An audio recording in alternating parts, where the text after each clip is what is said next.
Assalamualaikum warahmatullahi wabarakatuh. Waalaikumsalam warahmatullahi wabarakatuh. Alhamdulillahirabbil alamin wa la ilaha illallah.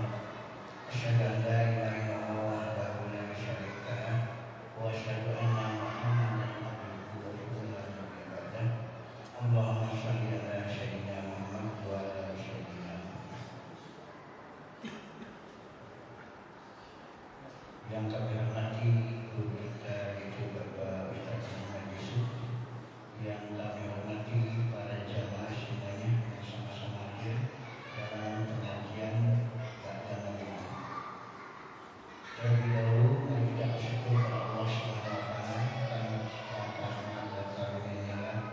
Alhamdulillah Allah berikan kepada kita kenikmatan dengan iman, dengan Islam serta dengan nasihat, sehingga dengan nasihat alhamdulillah kita tetap sekolah untuk menjalankan kewajiban kita, yaitu sholat maghrib berjamaah bersama kita lanjutkan dengan i'tikaf sambil menuntut ilmu sampai dengan waktu isya. Shalawat dan salam semoga tercurah kepada junjungan Nabi kepada Muhammad SAW, pada keluarganya, para sahabatnya, para tabi'in serta umatnya sampai akhir zaman. Jamaah rahmatullah, sebelumnya mari kita bersalawat atas Nabi satu kali. Allahumma shalli ala sayyidina Muhammad wa asli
terima kasih dengan segala hormat kepada guru kita Ustaz Kamil Rusdi.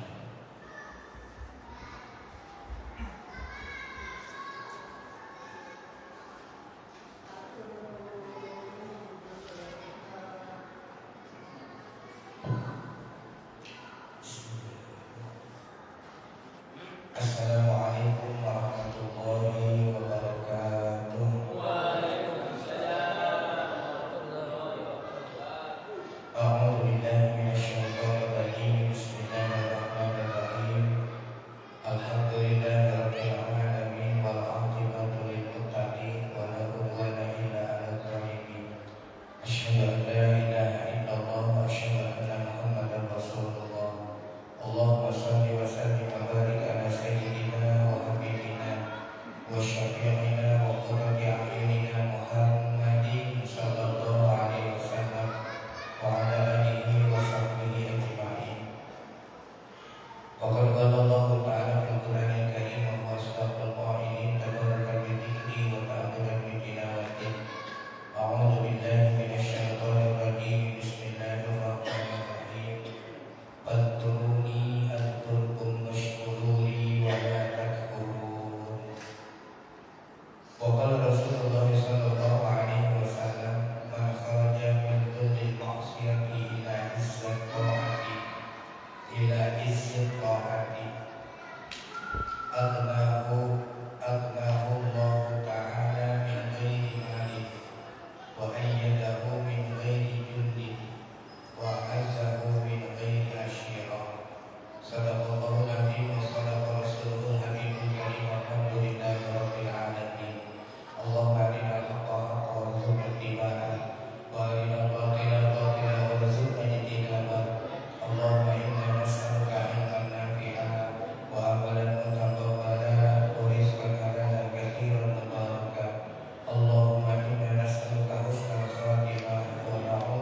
Syekh Syafiq ini terkenal dengan cerita waktu wukufnya Al-Taibah pula. Ini kita menceritakan tentang Syekh Hatim Al-Asam. Kenapa dikatakan Al-Asam? Al-Asam itu tuli alias kurang mendengar. Jadi diriwayatkan karena jalan imra'atun fasalat Hatiman an mas'alatin. Satu saat ada seorang wanita datang kepada Syekh Hatim Al-Asam untuk bertanya satu masalah. Kemudian mereka bersepakat dan untuk bertemu di satu titik. Tapi tidak sendirian di majelisnya. Maka kemudian annahu kharaja minha bi tilkal halati sautun. Maka saat si wanita jamaah perempuan ini bertanya, sebelum bertanya tiba-tiba ada suara yang keluar. Kalau kata kita kentut apa? Kentutnya kencang lagi. Ya kalau kita posisi begitu pasti malu luar biasa. Nah kemudian faqala hati irfa'i sautani. Kata Syekh, wahai perempuan, keraskan suaramu supaya aku bisa mendengar. Maka si wanita tadi yang bermaksud bertanya tapi ternyata bablas anime, keburu kentut, ya. Fa'ara min nafsihi annahu asawmu tasabat. Maka si perempuan ini aman. Ternyata si hakim ini pendengarannya kurang bagus alias agak-agak budak. Maka bahagialah si wanita tersebut. Bila dikatakan si hakim ya pura-pura tidak mendengar. Bahasanya pura-pura tidak mendengar. Padahal si hakim ini pendengarannya sahih, pendengarannya tidak bermasalah, tidak bermasalah. Nah, karena untuk menjaga rasa malu daripada wanita tersebut, maka Syekh Hatim kemudian pura-pura tuli. Semenjak itulah kemudian Syekh Hatim punya gelar Al-Asam, ulama yang pura-pura tuli untuk menjaga ini. Satu pelajaran bahwa sesama muslim itu kewajibannya menjaga aib. Gak usah dikorek-korek ekor aib orang lain, apalagi disebarkan. Karena dosa besar andaikan kita menyebarkan aib saudara kita sesama muslim. Hadirin rahimakumullah, apa yang dinasihatkan oleh Syekh Hatim Al-Asam, ma min sibahin illa wa yaqulu syaitanuni. Tidaklah setiap pagi setan itu bertanya kepadaku. Jadi luar biasa ya Pak, ada orang yang digodanya itu langsung setan mewujudkan diri. Kalau kita kan enggak. Jangan ketemu setan, ketemu anak buahnya setan saja kabur. Entah itu pocong, entah itu genderuwo, entah itu kuntilanak. Itu anak-anak buah setan Pak. Ya, kabur kita. Baik ini rajanya. Setan itu tiap pagi nanya kepada setan. Apa yang ditanyakan oleh setan? Maka kulu wa ma talbisu wa aina tasdu. Apa yang kau akan makan hari ini wahai Hatim? Apa yang akan kau pakai hari ini wahai Hatim? Dan di mana engkau akan tinggal? 3 pertanyaan. Apa yang menjadi makanannya? Apa yang jadi pakaiannya? Dan di mana tempat tinggalnya? Maka dijawab oleh Syekh Hatim, wa aqulu lahu aqul mauta ayat al-hukus maratan mauti. Yang aku makan, yang aku akan rasakan adalah sakitnya sakaratul maut. Jadi kalau dibalik, ya sebetulnya apa yang memakan kita? Waktu tidak kematian. Karena kematian itu semakin berlalu waktu, maka kematian semakin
Masya Allah. plus rumah masa depan. Wis. Kapan? Ya memang seperti itu. Kalau kita membeli kain kafan, persiapan untuk kematian kita, kemudian kita simpan di rumah yang mudah dilihat, maka saat kita melihat, insya Allah akan diberikan ibrah atau peringatan. Tapi kalau kita tidak punya, cuek saja, Pak. Jangankan begitu, saat kita takziah, saat kita menyalatkan jenazah, kadang-kadang hanya sekedar takziah, hanya sekedar menyalatkan. Kita belum sampai kepada merasakan besok lusa saya yang akan disalatkan, besok lusa saya yang akan terbalik di sana, besok lusa saudara-saudara saya, keluarga saya yang berdiri, sedangkan saya hanya bisa berbalik.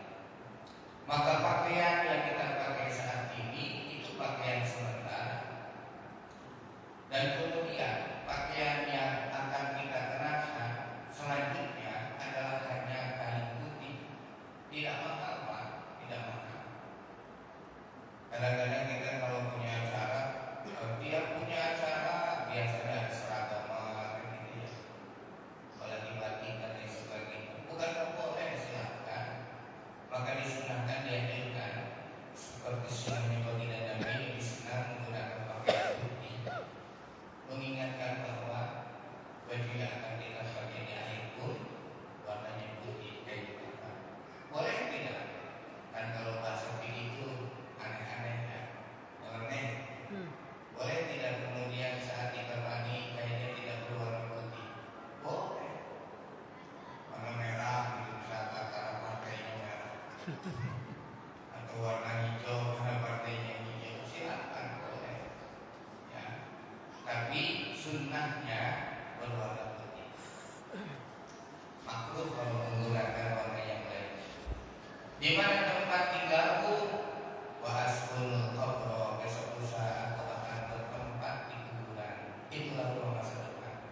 Jadi sehati malasam ini setiap hari itu hanya mengingat bahwa dia akan mengalami sakaratul maut. Pakaian yang dia pakai saat ini akan berganti kain kafan. Tempat yang ditinggali saat ini rumah mewah dengan segala macam fasilitas akan berganti kuburan. Dan kita kadang-kadang kalau sedang asik ngobrol di rumah, apalagi ada tamu, ya nggak ingat tuh kalau besok lusa boro-boro ada tamu. Ya, ukuran ruangannya juga bukan 4x4, 4x5, enggak 2x1. Di mana hanya diri kita saja yang tinggal di dalamnya.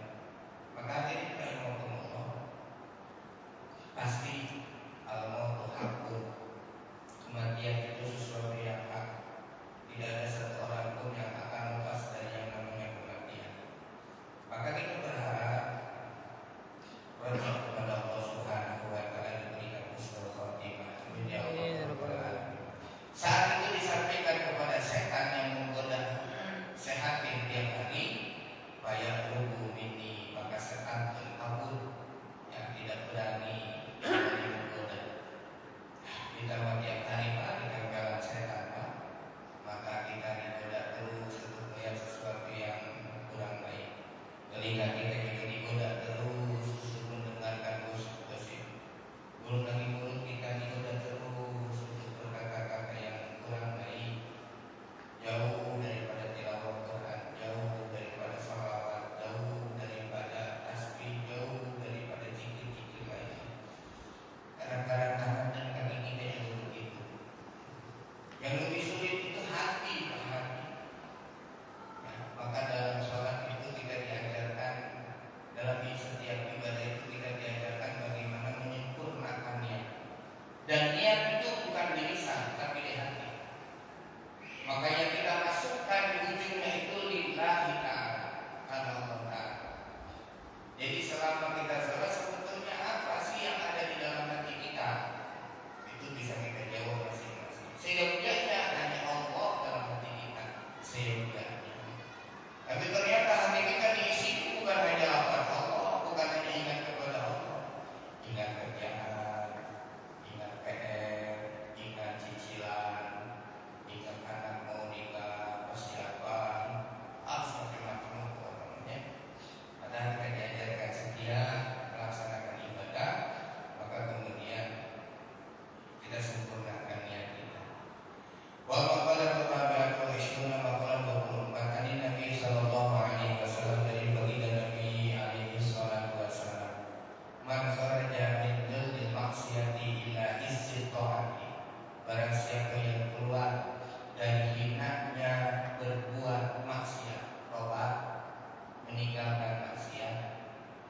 Kemudian ila hati, setelah dia tinggalkan kemaksiatan, kemudian dia menuju ketaatan, maka ada 3 hal yang diberikan oleh Allah, ada 3 sifat yang akan diberikan oleh Allah.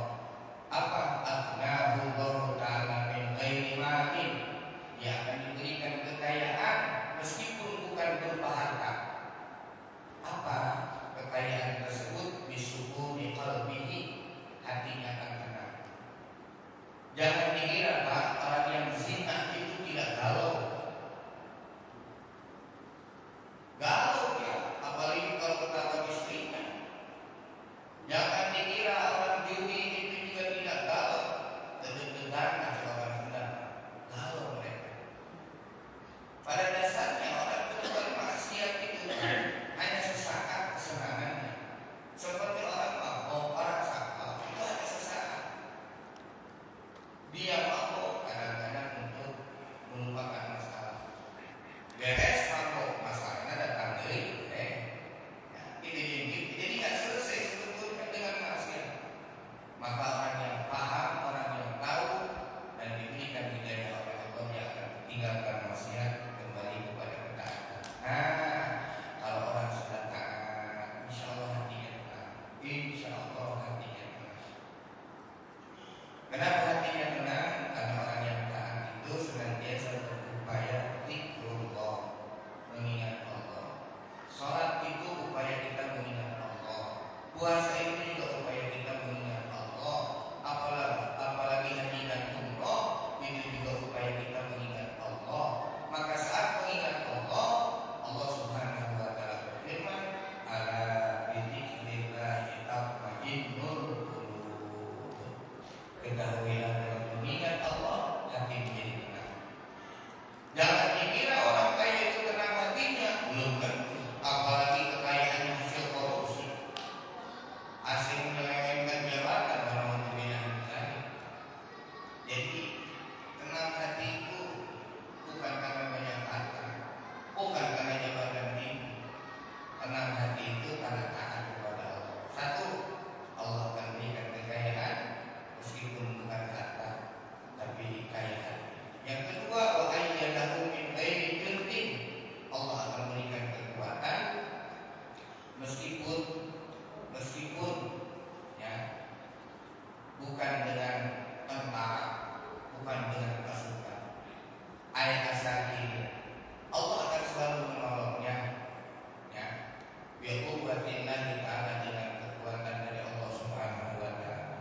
Hadirin rahimakumullah, kita kalau bicara tentang setiap peperangan itu kecuali Futuh Mekah, rata-rata jumlah orang Islam itu sedikit melawan kafir Quraisy, sedikit. Tapi Allah berikan kemenangan meskipun ada perang-perang yang kemudian orang Islam kalah. Dan ini bagian daripada evaluasi. Itulah sejarah. Kenapa kemudian meskipun jumlahnya sedikit bisa mengalahkan pasukan yang banyak? Nah, karena mereka senantiasa taat kepada Allah Subhanahu wa taala. Kenapa umat Islam di Indonesia kemudian selalu dipecundangi? Bisa jadi karena hanya sekedar jumlah, bukan kualitas. Jadi kita ini menang jumlah saja, menang kuantitas, kualitasnya sedikit. Contoh sederhana, banyak partai yang mengusung nama agama. Andaikan partai yang mengusung agama itu satu, maka bisa dipastikan mayoritas kita ini bisa menang. Tapi ternyata memang itulah al-muslim yujibul muslim, kadang-kadang orang Islam saling menghalangi. Maka besok lusa ini memang butuh orang-orang yang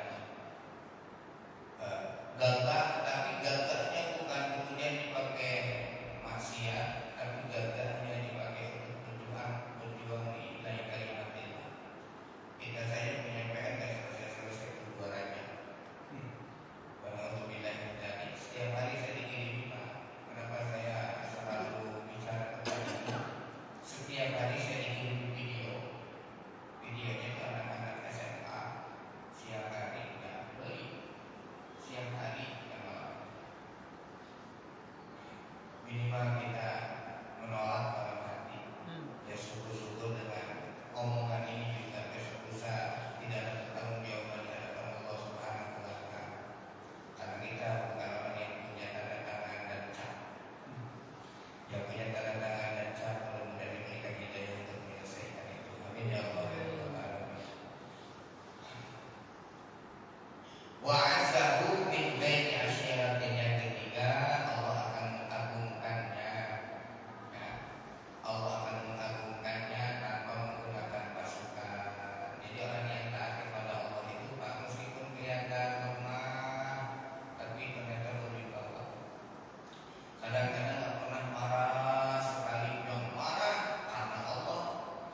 Nanti setelah ditinggalkan oleh pasukannya, maka akan kelihatan kelemahannya. Itulah Allah memberikan kekuatan untuk orang yang dikehendakinya, dan Allah dengan mudah mencopot kekuatan tersebut sesuai dengan kehendak Allah. Wal maqalatul khamisatu wa ishruna maqalatul 25 ruya annahu alaihi salatu wassalam kharaja dzata yaumin ala ashabi. Satu saat ketika Nabi sallallahu alaihi wasallam keluar menemui para sahabat. Ini bapak-bapak yang Allah, baginda Nabi itu punya waktu tertentu. Kalau pagi selepas subuh alaqah, biasanya kumpul para sahabat. Kalau ada wahyu baru kemudian disampaikan. Kalau ada pertanyaan-pertanyaan daripada para sahabat kemudian juga dibahas dan lain sebagainya. Itu waktu yang sangat istimewa di kalangan para sahabat, karena bisa berinteraksi langsung bersama baginda Nabi Sallallahu Alaihi Wasallam. Siang sedikit selepas duha baginda Nabi itu akan keliling dakwah. Para sahabat yang sudah Islam itu ditegur, disapa. Yang belum mendapatkan hidayah didakwahi. Nah, ini posisi satu saat baginda Nabi Sallallahu Alaihi Wasallam keluar untuk menemui para sahabat. Dan para sahabat itu sebenarnya kumpul-kumpul, Pak. Para sahabat itu sebenarnya kumpul-kumpul. Bukan mereka kemudian tanpa pekerjaan atau pengangguran, apa. Mereka itu orang-orang sukses. Nah, saat para sahabat berkumpul, faqala kaifa asbahtum. Ditanya oleh baginda Nabi, bagaimana kabar pagi kalian hari ini? Kita juga sebenarnya ya Pak, sehat, pada sehat. Pak kalau ditanya oleh baginda Nabi, bagus ya. Sahabat senang bisa. Ya, sahabat itu kalau 2-3 hari nggak ketemu Rasul malah meriah. Kita kalau ngaji terus malah meriah. Semuanya ya perek. Kalau ngaji banyak. Nah, bagaimana pagi hari ini? Faqalu asbahna mu'minina billah. Apa jawaban para sahabat pagi ini? Alhamdulillah kami beriman kepada Allah. Luar biasa Pak. Mereka tidak mengatakan kami sehat ya Rasulullah, kami kenyang ya Rasulullah, alhamdulillah ya Rasul, anak saya sudah punya pekerjaan. Enggak, mereka bilang kami beriman kepada Allah pagi ini. Faqala ditanya lagi oleh baginda Nabi, wa ma'alamatul imanikum. Apa cirinya kalian beriman kepada Allah? Qalu nasbiru alal baraya. Ciri kami beriman kepada Allah pagi ini, kami bersabar atas ujian dari Allah. Dikasih sakit, sabar. Bukan tanpa usaha, tetap berikhtiar untuk bisa sembuh. Ya, motor hilang, sabar. Bukan berarti kemudian tidak berusaha, minimal lapor polisi. Meskipun tak balik lagi ke motor. Kadang-kadang yang minimal laporan juga cuma senyum-senyum doang. Ya, udah sewa itu. Ya, apalagi banyak kan? Ya, kami bersabar atas ujian dari Allah. Kan orang perlu diuji beda-beda. Tapi kadang-kadang orang yang sedang diuji itu merasa ujiannya paling berat daripada orang lain. Padahal belum tentu. Ujian yang paling berat itu untuk para rasul, di bawahnya para nabi, di bawahnya para kekasih Allah, di bawahnya para alim ulama, terus para amsal, ditambah rasul Tuhan, nabi Tuhan, ulama Tuhan, kehidupan, kejalan Tuhan, orang biasa. Ujiannya biasa aja. Tapi kita rasa masya Allah kalau sudah dapat ujian, luar biasa, lebih daripada ujian para nabi.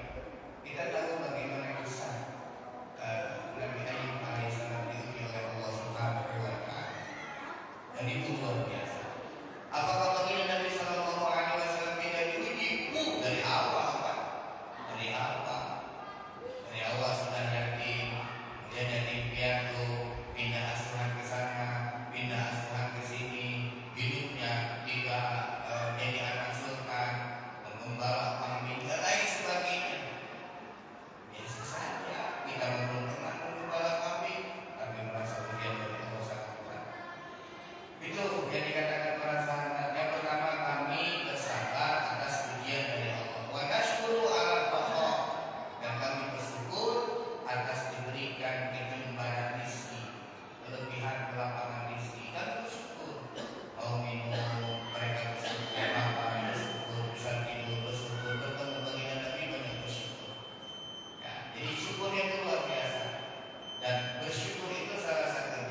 Waalaikumsalam warahmatullahi wabarakatuh.